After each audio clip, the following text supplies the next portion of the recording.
When you come to the Pacific Bus Museum open house this Sunday, August 18th, you're going to see more than just diesel-powered buses.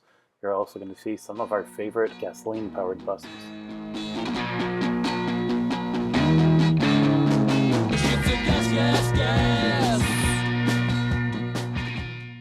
The earliest of our gassers is this 1931 East Bay Motor Coach Lines twin coach model 15, number 308.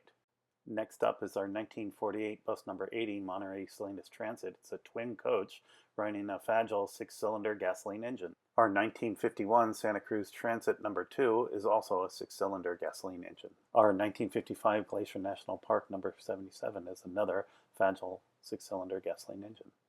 This 1945 Pacific Greyhound Lines is a diesel-powered bus, but it's included on this list because it has a separate gasoline engine just to power its air conditioner. The final bus on our list is this 1952 Los Gatos High School number 4 Crown Supercoach. It was originally powered with a Hall Scott gasoline engine. It's since been repowered as a Cummins diesel, but it was born as a gasoline engine.